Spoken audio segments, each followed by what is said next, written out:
In one of the most explosive showdowns in television history, furious Donald Trump barged onto Stephen Colbert's stage like a cornered bully ready to destroy everything in his path, then systematically mocked, dismantled, and exposed him as a hollow, lying fraud who brought nothing but hot air and cheap tricks to the fight. It was 5:15 p.m. Eastern when Donald Trump's phone lit up every screen in America. His tweet hit like a slap. "Stephen Colbert is a fraud. Late-night comedy is dead. I'm going on air tonight to expose the lies he's fed America for years. No warning, no build-up, just straight fire." Then came the 45 SE second-on video teaser. Trump wasn't in his usual suit and tie. He wore a snug black jacket, aviators pushed up on his head, staring dead into the camera like he was ready for war. "I'll be at the CBS studio tonight in person," he growled. "You won't edit me. You won't mute me. We're done playing games." The clip ended with him pointing right at the lens. Within minutes, the internet exploded. MAGA accounts flooded the replies with fire emojis. And finally, people knew this wasn't just another jab. Trump wasn't tweeting to troll, he was coming for blood. The lights in the Ed Sullivan Theater dimmed at exactly 900 p.m. The familiar Late Show theme blasted through the speakers and the audience clapped like they always did. Colbert walked out with his usual confident stride, waving and smiling. He launched straight into his monologue, cracking a couple of quick jokes about the news of the day. The crowd laughed, but it felt forced, like everyone was waiting for something else. Then, mid-sentence, the emergency side door near the stage slammed open with a loud metallic bang. Heads turned, Donald Trump stepped through the doorway, black jacket still on, no tie, looking like he owned the place. No announcement, no music, no warning. He just walked straight toward the desk like he'd been invited. The audience froze. Some people stood up halfway out of their seats. Phones started coming out even though security had warned everyone not to record. Colbert stopped talking mid-joke, his smile fading as he watched Trump approach. Trump didn't wait to reach the desk. He pointed his finger right at Colbert's face from 10 feet away. "Stephen, you've lied about my family for years," he shouted, voice booming through the theater. "You've mocked my kids. You've spread fake news dressed up as comedy. And tonight, you're going to answer for it." The room went dead quiet except for a few scattered claps and nervous murmurs. Colbert didn't flinch. He slowly stood up from behind his desk, one hand resting on the wood, eyes locked on Trump. His voice came out low but rock solid. Then, "Prove it right now on my stage." Trump kept walking until he reached the desk. He pulled a plain brown envelope from inside his jacket and slapped it down hard on the maple surface. The sound echoed like a gunshot. That was the moment everything exploded. The entire audience sucked in a breath at once and then went completely silent. No one moved. No one coughed. Cameras swung wildly to catch the shot. The envelope sat there between them like a live bomb. Trump leaned in closer, eyes narrowed. "This is proof. Proof of every lie you've told about me and my family." Colbert stared at the envelope for a second, then looked back up at Trump without touching it. The tension in the studio was so thick you could feel it pressing on your chest. Security guards finally rushed in from both sides, earpieces flashing, hands ready to grab. One of them reached for Trump's arm. "Sir, you can't." Trump spun on him and roared, "Get your hands off me. I am the evidence tonight." His voice filled the entire theater. The guards hesitated, looking toward the control room for orders. Colbert raised his hand calmly toward the nearest camera operator. "Camera 2, zoom in tight on that envelope," he said, voice steady and clear. "America deserves to see exactly what he brought." The camera lens pushed forward until the envelope filled half the screen. Millions watching at home leaned closer to their TVs. Trump stood there breathing heavy, staring Colbert down. Colbert stood there behind the desk, eyes locked on Trump like he was reading every tiny movement on his face. The whole studio was holding its breath. "You stormed in here to expose me, didn't you?" Colbert said, his voice steady and clear through every speaker. "Then open that envelope right now live. No cuts, no spin. Show America what you've got." The challenge hit hard. Trump's famous smirk started to slip. He looked down at the brown envelope sitting on the desk, then back up at Colbert. His hand hovered over it, fingers twitching, but he didn't touch it. The hesitation was crystal clear on every camera angle. Millions watching at home saw it in real time. The brief freeze in his eyes, the way his shoulders tightened, it was the first real crack. The man who had barged in like a bull suddenly looked like he wasn't so sure about what was inside his own weapon. The audience murmured louder. Colbert didn't wait. He reached forward slowly and pushed the envelope across the smooth wooden desk, sliding it right in front of Trump. "You came to expose me," he said, calm but sharp as a knife. "So do it live right here, right now. Open it." Trump's hand shot out fast to stop the envelope, but his fingers were visibly shaking. He snatched it back toward his chest like it might explode. A ripple of shocked whispers swept through the crowd. People in the front rows leaned so far forward they almost fell out of their seats. Phones were shaking in hands. The great Donald Trump had just pulled back on live television.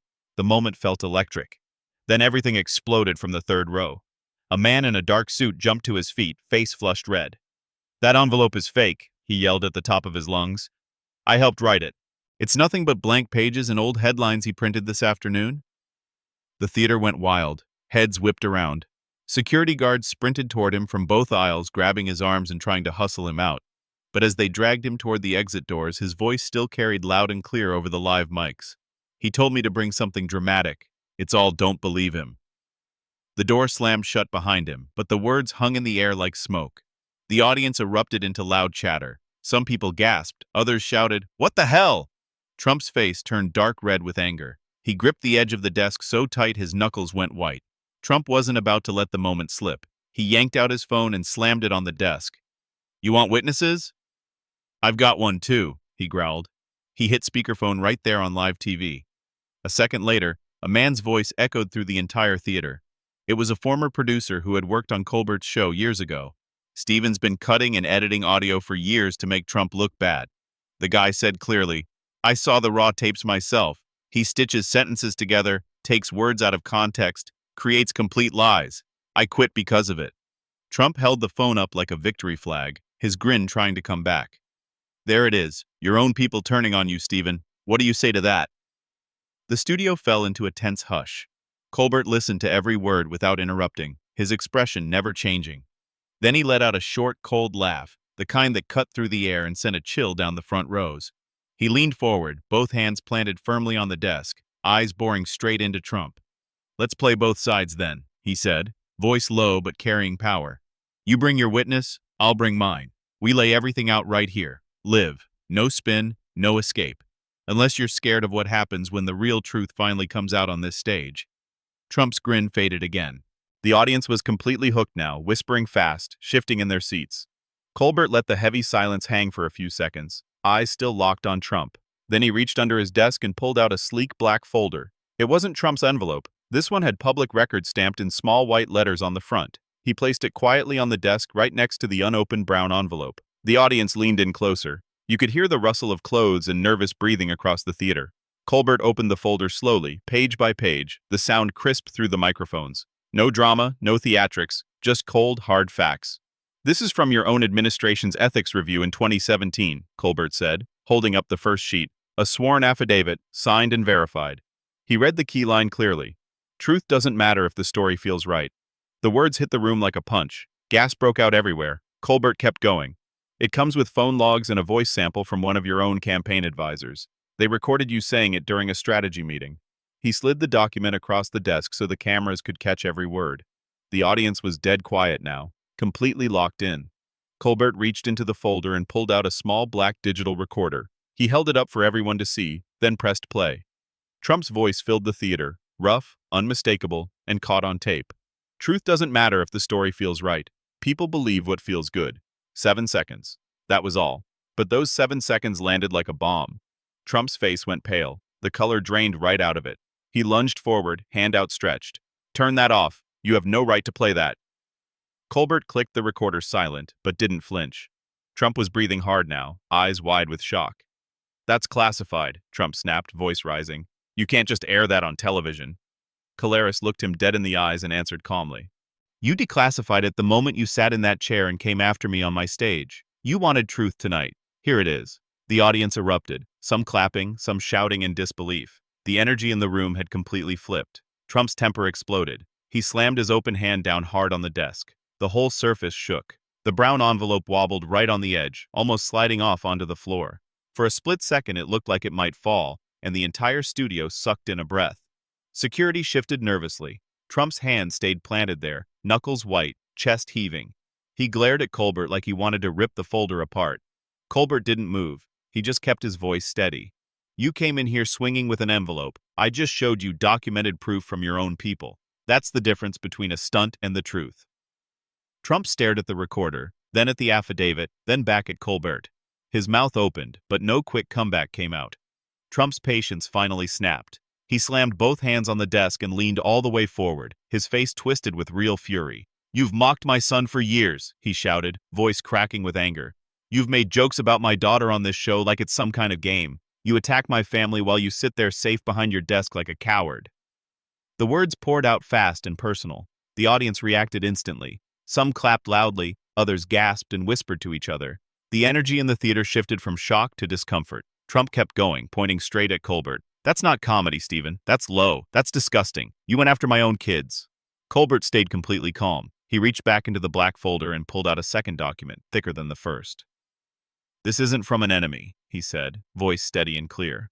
"This is a sworn affidavit from someone inside your own family circle, not anti-Trump, not looking to destroy you." He held the page up so the cameras could focus on it. In her own words, she states that you told her directly, "Don't trust the media even when they're telling the truth. They're all against us." The entire theater went dead silent for a heartbeat, then broke into loud murmurs and shocked gasps. Colbert continued without raising his voice. "You taught your own daughter to ignore facts if they didn't fit your story. That's what this document proves." The tension in the room hit a breaking point. Trump shoved his chair back violently and stood up fast, breathing hard, chest rising and falling. Colbert rose at the exact same moment. Now both men were standing facing each other across the desk with only about 1 meter of wood between them. No chairs, no safety, just two men staring each other down eye to eye. The studio lights suddenly felt blinding. Security guards inched closer from the sides, hands hovering near their belts but nobody dared step in. The audience was completely frozen. Phones held high, mouths open, some people literally leaning forward in their seats. It looked like the confrontation could explode into something physical at any second. Trump lowered his voice to a rough whisper, but the microphone still caught every word. "This is a setup," he hissed. "You planned this whole damn thing." Colbert didn't blink or step back even an inch. He answered in the same quiet, rock-solid tone. "The only setup is the one you walked into when you barged through that emergency door thinking you could bully me on my own stage." Then Colbert dropped the biggest bomb of the night so far. He slid another sheet from the folder across the desk right under Trump's nose. "2 weeks ago, you made a phone call to a senior CBS executive. Here are the exact phone logs with timestamps, numbers, and the call summary." Colbert read it out loud for everyone. "Cancel Colbert. Take him off the air. Make it happen." The audience lost it. Shouts, gasps, and loud chatter exploded across the theater. A few people even stood up. Trump's face drained of color. He went from red-hot anger to pale in seconds. His eyes flicked rapidly between the phone log and Colbert's face. For the first time all night, he had no quick comeback, no loud denial, ready. His mouth opened slightly, but nothing came out. Colbert stood firm, eyes never leaving Trump's. "You wanted to cancel me before you even walked in here tonight," he said. "That's not about truth. That's about control." The personal wounds were now wide open, and Colbert had just poured salt straight into them. The two men remained standing across the desk, the air between them thick with raw tension. The entire studio felt like it was one wrong word away from total chaos. No one in the audience dared look away. Colbert kept the pressure on without missing a beat. He reached under the desk one more time and pulled out a second sealed envelope of his own. This one was different, thinner, crisp, and clearly prepared in advance. He tore it open right in front of the live cameras and held up a multi-page transcript. "This is a recorded phone call you made 6 months ago," Colbert announced, his voice sharp and steady. "You're talking to your former attorney general about how to bury stories involving your family." He paused for effect, then read the most damaging parts slowly, so every word landed. "I don't care how you do it. Make the family story disappear. Use whatever pressure you need. Truth is secondary." The theater erupted. Gasps, shouts, and loud murmurs filled the entire studio. People in the audience stood up in shock. Some clapped, others yelled in disbelief. The energy went from tense to chaotic in seconds. Phones were everywhere, recording every second of the bombshell. Trump's eyes widened in pure panic. He suddenly lunged across the desk and tried to grab the microphone, yanking it hard toward his mouth. "That's enough. Turn that off," he barked. The live cameras instantly zoomed in tight on his face. The close-up was merciless. Millions watching at home saw everything. His hand trembling uncontrollably, sweat shining on his forehead, eyes darting left and right. His usual powerful expression had cracked completely. The camera held the shot, showing every twitch and heavy breath as Trump struggled to regain control. Before he could recover, a woman in the fourth row suddenly stood up. She was a longtime studio staff member who had been backstage earlier that night. I heard him myself, she shouted, her voice ringing clear through the theater. Right before the show, Trump told his guy backstage, I'm here to bury him, not debate him. Those were his exact words. I was standing 2 feet away and heard it all. Security guards rushed toward her immediately, grabbing her arms and trying to pull her out. But the microphones caught every single word she said. The audience went absolutely wild. Holy and no way, echoed from every corner. Trump spun around furiously toward the woman, his face red with rage. But the damage was already done. The second witness had just confirmed everything. Desperate to fight back, Trump snatched his own brown envelope from the desk and ripped it open with aggressive force. Papers flew out as he held them up high. Here's my proof, he yelled, waving the documents at the cameras. This shows everything. But when the camera zoomed in, the truth hit the room like a slap. It was just one blank sheet of paper with a fake QR code printed on it. Nothing else. No real documents, no evidence, just empty space. Colbert leaned forward immediately and pointed straight at it. Even your proof is empty, he said, voice calm but absolutely devastating. A blank page, just like the rest of the stunt you tried to pull tonight. The entire theater fell into a heavy, suffocating silence. Trump stood there completely frozen, staring down at the worthless paper in his shaking hands. For the first time all night, he had absolutely nothing to say. 12 long, brutal seconds ticked by in total silence from the man who was famous for never shutting up. The audience was breathing hard, some literally holding their breath, eyes glued to Trump's face. You could hear the nervous shifting in seats and the low hum of the studio lights. Trump's mouth opened once, then closed again. His shoulders dropped slightly. The camera stayed locked tight on him the whole time, capturing every painful, quiet second. Trump looked rattled and desperate now. He wiped sweat from his forehead with the back of his hand and tried to change the subject completely. You hate America, he shouted, pointing aggressively at Colbert. You mock Christians. You mock small-town values. You mock real patriotism every single night on this show. You don't respect this country at all. His voice was still loud, but the fire was fading. The audience murmured, some nodding in agreement, others waiting to see how Colbert would hit back. Colbert didn't yell. He didn't even raise his voice. He just stood there steady and answered clearly. My family is from South Carolina. My mother made pies every Sunday and taught me that telling the truth was like preaching the gospel. And every single Thanksgiving I've gone overseas to serve dinner to our troops. I've been on those bases, shaken their hands, looked them in the eyes, and thanked them for their service. What I mock, Mr. President, is hypocrisy, not America. The response was clean, personal, and powerful. The audience reacted strongly. Loud applause broke out from several sections mixed with cheers and nods. Trump's attempt to paint Colbert as un-American had been flipped right back at him in front of everyone. Trump tried to fight back, but he started repeating the same lines he'd used earlier. You hate this country, you and all the fake news people. You don't respect traditional values or real Americans. His voice grew weaker, lower, almost strained. The sharp, confident edge was gone. He kept circling back to the same attacks, but they landed softer each time. The audience could clearly hear the difference. His energy was dropping. He shifted his weight from foot to foot, glancing around the theater like he was searching for the support that used to come so easily. The man who had stormed in with total dominance was starting to crack under the bright lights. Colbert took a slow step forward and reached across the desk. He pushed both envelopes, Trump's brown one and his own, all the way to the far edge of the desk. They sat there dangerously close to falling off. I won't open yours, Colbert said, looking Trump straight in the eyes. And you won't open mine because real truth doesn't need props. It doesn't need surprise entrances, mysterious envelopes, or cheap stunts. It just needs to be spoken out loud right here with no hiding. The simple action felt huge. The audience let out a collective breath. Those 2 envelopes that had dominated the night were now pushed aside, powerless and ignored. The symbolism hit hard. Then came the biggest explosion of the chapter.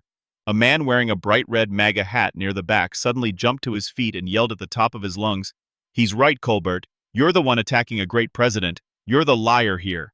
A few people around him started clapping and cheering, but Trump spun around fast, face red with frustration, and snapped back at his own supporter. Shut up. Sit down. I'm handling this. The words came out loud and sharp. The entire theater went silent for a shocked second, then erupted into chaos. Gasps, laughter, and loud murmurs filled the room. Even his loyal supporter had just been told to shut up by Trump himself on live television. It was a brutal cell phone in front of millions of people watching at home. The MAGA supporter sat back down looking stunned and embarrassed. Trump turned back toward Colbert, but the damage was done. His voice was quieter now. His shoulders weren't squared anymore. The power in the room had completely shifted. Colbert stood calm and in total control while Trump looked smaller, tired, and exposed under the studio lights. Colbert slowly turned his body away from Trump and looked straight into the main camera lens. The entire theater fell into a deep hush as millions of Americans watched from their living rooms. His expression was serious, focused, and completely in control. "You came here tonight for vengeance," he said, his voice clear and steady, carrying through every speaker in the building. "You wanted to ambush me, attack me personally, and destroy me on live television in front of the whole country. That was your plan from the beginning. But I came for questions, real ones, the kind that cut through the noise and actually matter to people." The words landed with quiet power. No jokes, no sarcasm, just raw honesty. The audience sat motionless. Some people nodded slowly, others leaned forward in their seats, feeling the shift in the room. The bright studio lights seemed to focus even tighter on the two men at the desk. Trump's face tightened, but he stayed silent for a moment, breathing heavily. Trump wasn't ready to surrender yet. He stepped forward one last time, slamming his palm hard on the desk. "Open the damn envelope," he demanded, his voice loud but cracking with frustration and desperation. "If you're so confident, if you're telling the truth, then open it right now. Stop hiding behind your words." His eyes were wild, almost pleading. The audience held its breath, phones raised high, waiting for the final explosion. But Colbert didn't even glance at the two envelopes still sitting on the edge of the desk. He kept his gaze locked firmly on Trump and answered in a calm, unshakable tone. "If it was real, you would have opened it 30 minutes ago. The fact that you still haven't says everything we need to know." Then came the longest, most uncomfortable silence of the entire night. Colbert said nothing. He simply stood there staring directly into Trump's eyes with calm, unblinking intensity. 18 full seconds ticked by in complete dead air. 18 long, brutal seconds with no music, no commercial break, no cuts. The cameras held a tight toot on both men's faces the entire time. You could hear nervous breathing from the front rows. A woman in the third row whispered, "Oh my God," but it was barely audible. Trump shifted his weight, opened his mouth once as if to speak, then closed it again. His hands clenched into fists at his sides, and then relaxed. The silence pressed down on everyone like a heavy weight. Every single second made Trump look smaller and more exposed under the harsh lights. The tension became almost unbearable. People in the audience were literally holding their breath. Some gripped the arms of their seats tightly. Trump's shoulders started to slump. The fight that had fueled him all night finally drained away right there on live television. He pulled his chair back slowly and sat down, his body heavy, his head lowered slightly. No more shouting, no more pointing fingers, no more loud denials or counterattacks. He just sat there quietly, eyes fixed on the wooden desk in front of him, completely out of words for the first time all evening. Colbert leaned in slightly toward the microphone on the desk. His voice dropped to a soft, almost intimate whisper that still carried perfectly through the theater and into homes across America. Sometimes the loudest sentence is the one you don't read aloud. The words floated in the air, simple but devastating. No one clapped, no one cheered. The audience sat in stunned, respectful silence, letting the moment sink deep into their minds. Trump remained seated, saying absolutely nothing, his usual larger-than-life energy completely gone. His shoulders stayed slumped, his hands resting lifelessly on his thighs. The psychological war had ended not with a scream or a punch, but with quiet, crushing truth. The studio lights felt brighter than ever on the two men. One stood tall, composed, and completely in command of the stage. The other sat broken and exposed with nothing left to say. The credits began rolling across the screen, but nobody moved. The familiar late show music played softly. Yet the studio remained completely silent. No applause, no cheers, no standing ovation. The audience simply rose to their feet one by one and stood there staring at the stage in stunned awe. Hundreds of people stood motionless, some with hands over their mouths, others with wide eyes, still processing everything they had just witnessed. Phones stayed raised, but no one was shouting or celebrating. It felt more like the end of a serious drama than a late-night comedy show. The weight of the night hung thick in the air. Trump didn't say a single word. He pushed his chair back slowly, stood up, and walked off the stage toward the side exit. His face was pale and drained of all color. No smirk, no final jab, no wave to the crowd. He kept his head down, shoulders slumped, moving quickly past security with Secret Service agents flanking him. The man who had stormed in with total confidence left like a shadow, quiet, defeated, and exposed. The heavy emergency door closed behind him with a loud click that echoed through the now silent theater. Not one person clapped as he disappeared. Colbert remained alone at the desk. The bright light still shone down on him as he slowly sat back down in his chair. The two envelopes, Trump's brown one and his own, still sat untouched on the edge of the desk exactly where he had pushed them earlier. He didn't open them. He didn't even touch them. He just sat there quietly looking out at the standing audience with a calm, thoughtful expression. The camera stayed on him for a long moment, capturing the quiet image of a man who had never needed to raise his voice to win. Then came the final line, spoken softly in a gentle voice that played over the fading scene. Tonight, America didn't learn a new fact. It learned who was willing to let the truth speak for itself. The screen faded to black, but the real story was only beginning. Within minutes, clips of the confrontation flooded the internet. Hashtags like #TrumpCo, #unopened envelopes, and #TruthTonight exploded across X, TikTok, and YouTube. Millions of people stayed up late rewatching key moments: Trump's hesitation, the blank paper, the long silence, and Colbert's final whisper. News channels replayed the footage nonstop. Families argued at dinner tables. Friends texted each other late into the night. Some cheered for Colbert's calm control. Others defended Trump and called it unfair. But everyone was talking. The night didn't end when the credits rolled. It spilled out into living rooms, comment sections, and conversations across the country. What happened inside that studio became something bigger. A moment people would remember not just for who won, but for how truth felt when it didn't need props or volume to be heard. The envelope stayed closed, but the conversation had only just begun.